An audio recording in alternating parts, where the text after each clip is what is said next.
I decided to stream once again from camping. So I love my job. And I was just telling my husband this the other day. I feel like I'm so lucky because one of the things I've gotten to do over the years is take my counseling practice, which I love. It's achievebalance.org, and it's a live counseling practice. I see marriages, I see couples, I see families in the Woodlands, Texas. And then I got to add supervision. And with supervision, it just changed my whole outlook on how I do counseling and how I work with people. And it introduced me to some wonderful new people who became my colleagues. So I've gotten to, and I told him this, I feel like I've patchworked together this career that's allowed me to do some pretty cool things, including do this live video from Garner State Park, which is one of my favorite places, even when it's raining. And we are apparently in a cold front that hit last night. So we got to try out the heater in our camper, which is always, if you have a camper, that's always kind of a sketchy thing. You never know if your heater's going to work. But here we are. So I hope you can hear me. And my husband's monitoring on the live feed, so he's going to let me know if he can hear me. So you know what to do. Put it in the thread below if you cannot hear me. I'm going to start today, of course, with some commercials because I love giving away free stuff, but the stuff that you pay for pays my bills, right? That allows me to do the free stuff. So it's important to know that if you're a supervisor, did you know I have a membership at Kate Walker Training? It's Certified Counselor Supervisors. Certified Counselor Supervisor members get all of their supervision CEs free for a year. It's $240. That's all of your CEs, including the monthly consultation group. And our first speaker, September 28th, is the amazing Kenda Dalrymple from Austin, Texas, who was very, very important in the transition because of the things Sunset Review found out about all of the mental health boards, right? We were understaffed. We were doing our best, but we just weren't cutting the mustard. So now we have this awesome thing called BHEC. And if you are a supervisor, I'm talking to you. If you're a supervisor, you need to get to the Texas Supervisor Training Facebook page. It's a closed group. When this ends, get over there. It's free, and we keep each other up to date. It's a wonderful, wonderful thing. Also, did you know I give the 40-hour training to become a supervisor in Texas? I know what's going on. I stay involved. It's one of my passions. I love the law. I'm kind of a law nerd. So I am an LPC supervisor and an LMFT supervisor. And so I'm always trying to find out the latest things with the board. The folks who are taking my 40-hour LPC LMFT training completely online are having to download the rules because BHEC's not working yet. As of today, the links weren't working to access all those rules. So if you are posting in my group today, put it in the link. If you've been over to the BHEC website and you've been able to access the rule, give us a shout out because it wasn't working last week, and I know they're working hard, and I know it's a lot to get one website over to another website, and everybody's doing their best, so we want to give lots of grace and forgiveness and leeway. And if you're an intern or if you're a graduate student and you're watching this badass business, and I hope you are, because today I kind of used my words to attract you a little bit, right? Because our topic today is helping supervisors build their business by attracting quality supervisees. So I really hope if you're a grad student, your ears perked up a little bit like, oh, okay, well, what makes a quality supervisee, Miss Know-It-All, right? Because that's like a little judgy, right? What makes a quality supervisee? I want you guys to think about what makes a quality supervisor. That was my husband. He just walked outside. I think I'm a little noisy. I don't know. I tend to talk loud when I get excited. Kind of a little mattress mac, but whatever. I've had a lot of coffee. Camping coffee is the best because you tend to make it a little stronger. So, supervisees, potential supervisees, graduate students, I hope you have questions. Put it in the thread below. If you're too embarrassed, if you're too just kind of, I know when I was a grad student, I was shy. I didn't want to be the one who was kind of sticking out, my questions right there. You can private message me But danger, danger, Will Robinson, I am terrible at replying to Facebook messages sent through Messenger. Honestly, I just don't see them all the time. Facebook has changed its platform a couple of times. I'm pretty social media savvy, but I miss them. So if you have questions, you can always send it to support@katewalkertraining.com. That's support@katewalkertraining.com. If you're a supervisor, you can put the same questions down here, but if you put it over in the Texas Supervisor Training Closed Facebook group, we'll actually help you get a directory listing as well. It's a free directory listing.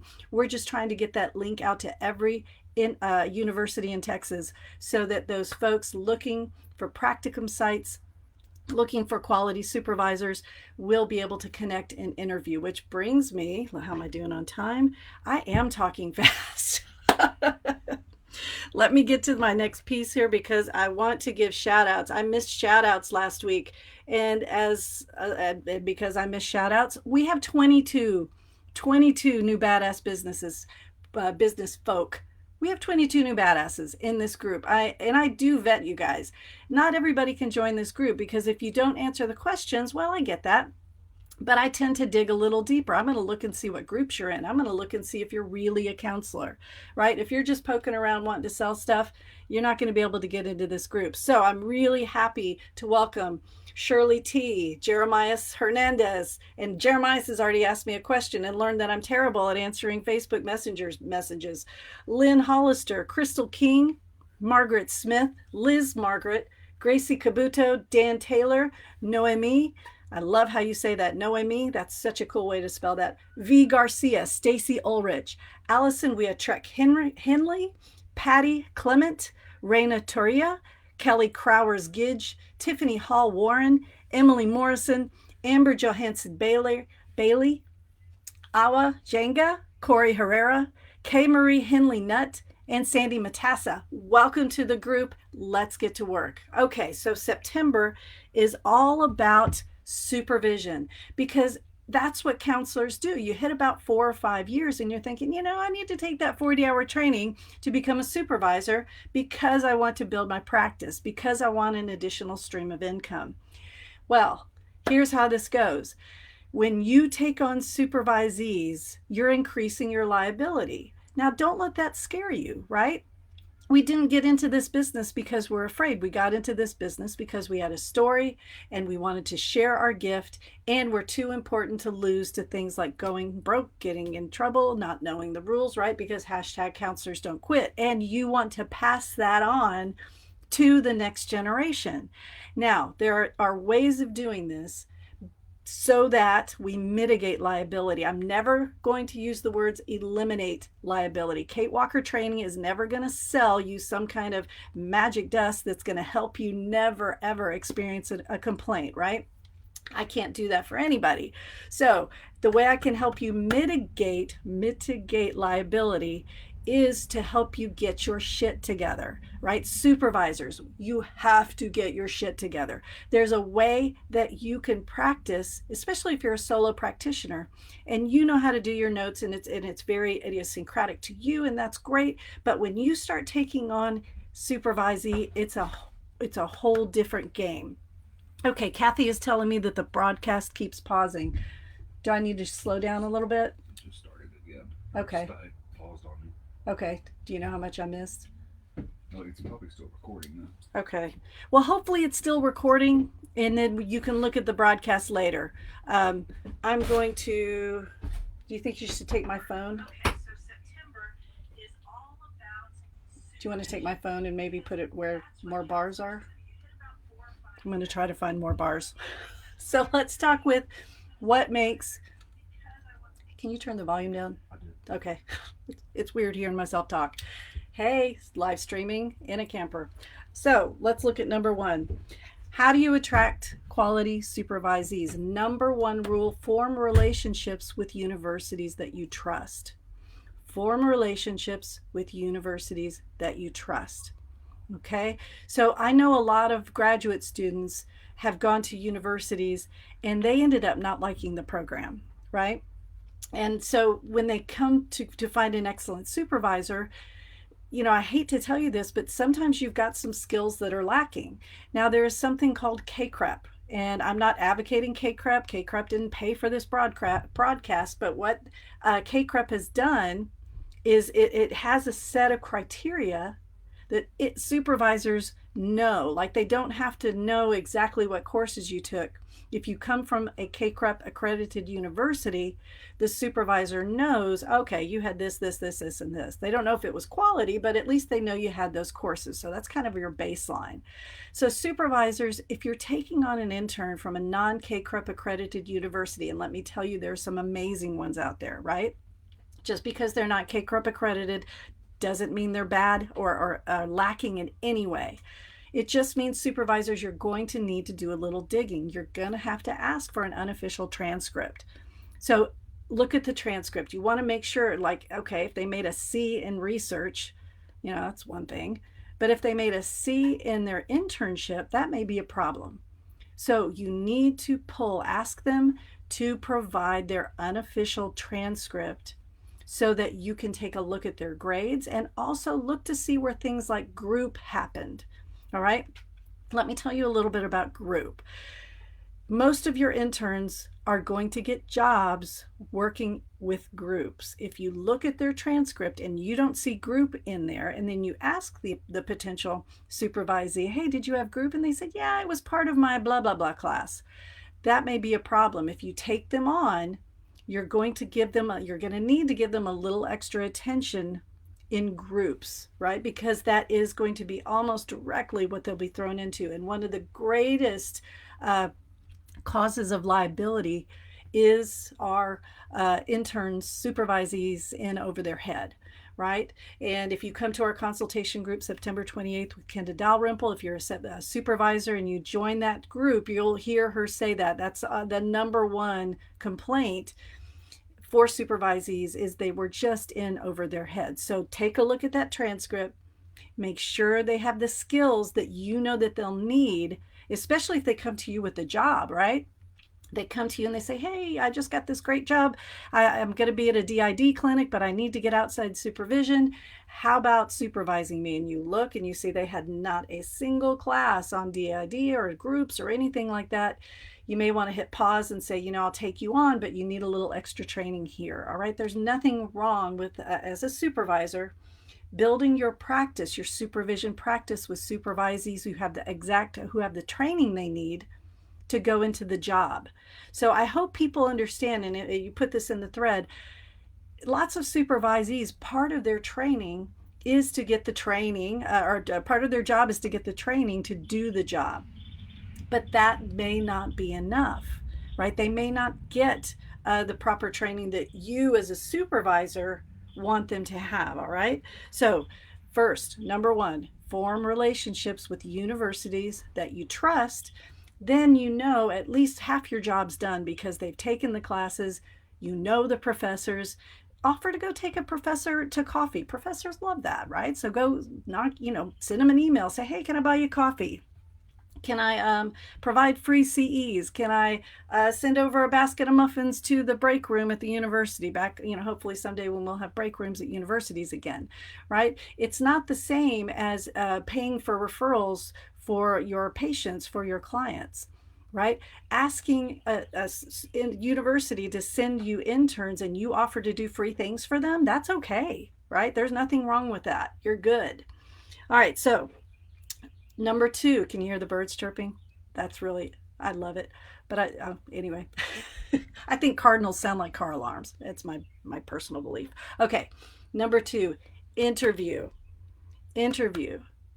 Because you have two ways this is going to end. It's going to be an interview to your signature, or it's going to be an interview to an evaluation to termination. Either way, it starts with the interview. I will be the first one to admit I'm a terrible interviewer. Okay? I brought students in before they were in their internship to help me out.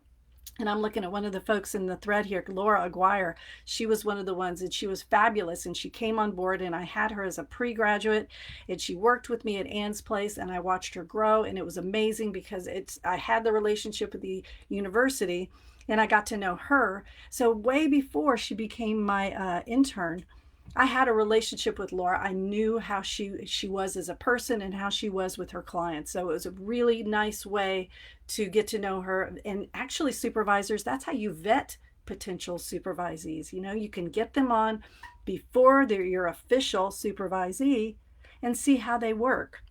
So interviewing is only part of it. You can bring them in, have them do some filing for you or whatever we do now virtually. And that could be another actual FaceTime. I've got to figure out, you know, what does an office look like in a pandemic, but that's down the road.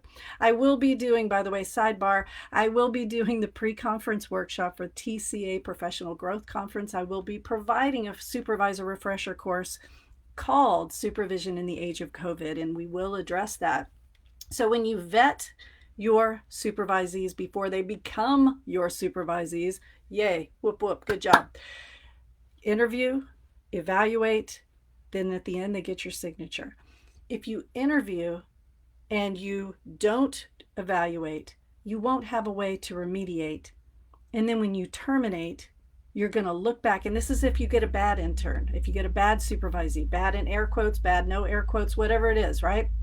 If you have a supervisee that either won't show up, won't follow your rules, or won't follow the state's rules, then you must remediate and terminate. If it's something egregious, they're having sex with their clients, forget the remediation. Terminate them, turn them into the board, okay?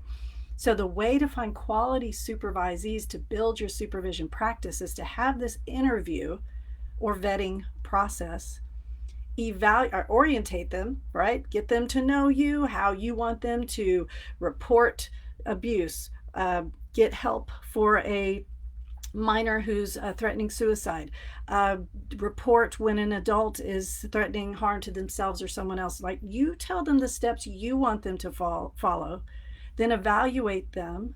If they need remediation, document remediation, continue to evaluate, and if you need to terminate, you have amazing documentation that you have taught the thing you think you're teaching, right? You've taught the things you think you're evaluating.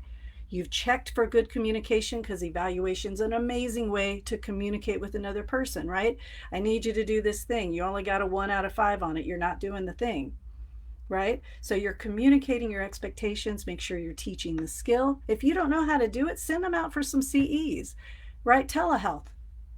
Make your supervisees get telehealth training, right? If you don't feel comfortable doing it, if you feel comfortable doing it, guess what? Everybody in Texas is a CE provider, right?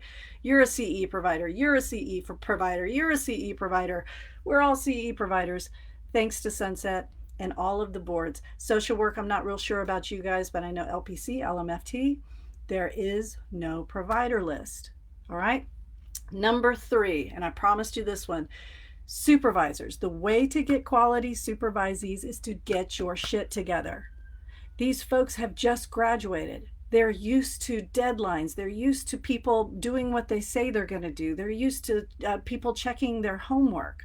When I ask for my evaluation, after my supervisee has their number posted and they are fully licensed and they are now officially my colleague, I take them to lunch.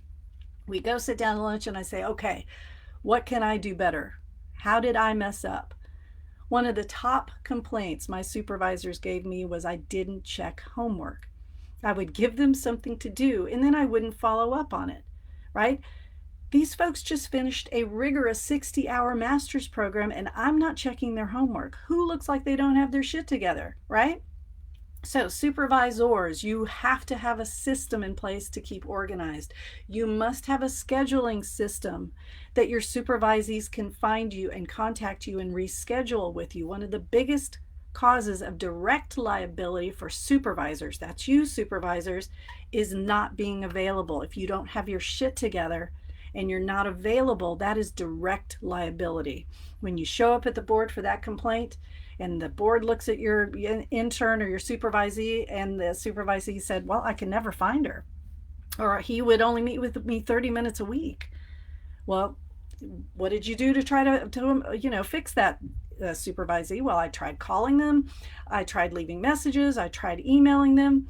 And supervisors, you get real protective of your schedule, and I get that, right? If your supervisees have missed 3 supervisions, and they're wanting you to do a marathon 4th session, and the only time you have left is prime time client time, you know what I'm talking about, your full rate, then you invoice them for your full rate, right? There's nothing out there that says you have to give and give and give while your supervisees take and take and take. Not that you would do that, supervisees. I love you all, right?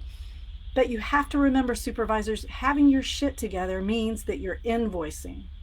It means you're easy to find, you're easy to schedule with, you're available, you're organized, you orient your supervisee, you evaluate them correctly. That means you don't evaluate a level 1 supervisee like a level 3 supervisee.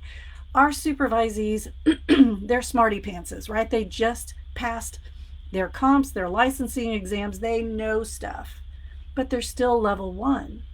So if your evaluation says, hey, supervisee, you suck because you don't know this particular level 3 skill, you need to go back and look what you're evaluating, what you're expecting. If you don't know what I'm talking about when I say level 1, level 2, level 3, that's okay. PM me, put something in the thread here. What do you mean by that, Kate? What's a level 1, level 2, level 3?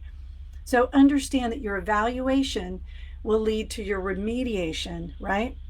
Because if your supervisee can't follow, remember, your rules, the state's rules, or they do something egregious, you must remediate before you terminate, right?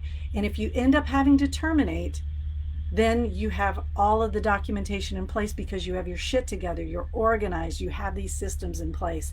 And that's the kind of stuff we talk about in the Texas Supervisor Training closed Facebook group. Okay, so let me talk real quick. If I've got any graduate students watching this video, it is September 2020.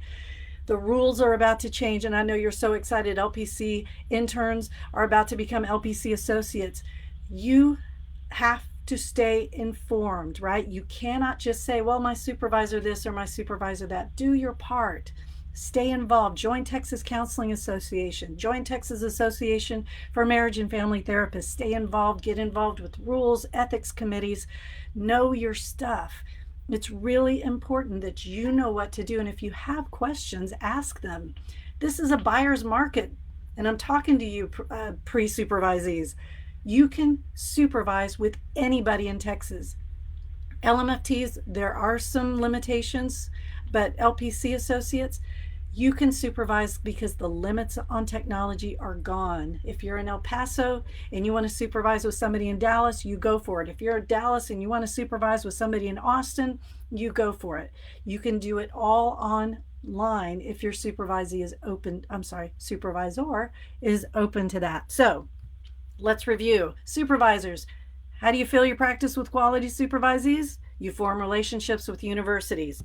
You interview or vet your supervisees. You make sure you evaluate them, and you make sure you evaluate and remediate before you terminate. And number 3, you get your shit together. If you just say, well, paperwork's not my thing, make it your thing. All right? You have to make sure you have systems in place because your supervisees are used to that. They just graduated from university. They know how to hold people accountable, believe me. I'm teaching 4 courses this semester, 2 at University of Texas, El Paso, and 2 at University of Houston, Victoria, Katy campus, and all of it's online. And believe me, these kids, they're not kids. They're kids to me. These folks are sharp, so you have to have your shit together. All right, I'm out of time. I'm going to go, I don't know what I'm going to do today. Honey, I think we're going to play some Phase 10. You guys know Phase 10? It's a cool card game. We play a lot of Phase 10 when it rains. But I'm going to go hiking later and I'll take pictures. So you guys have a great day, and I will see you next week. If you need to see old videos, make sure you go to my YouTube channel. Oh, I got to go. There's the car horn that says I'm over. All right, guys. Have a great day, and I'll try to maintain eye contact while I hit end live video.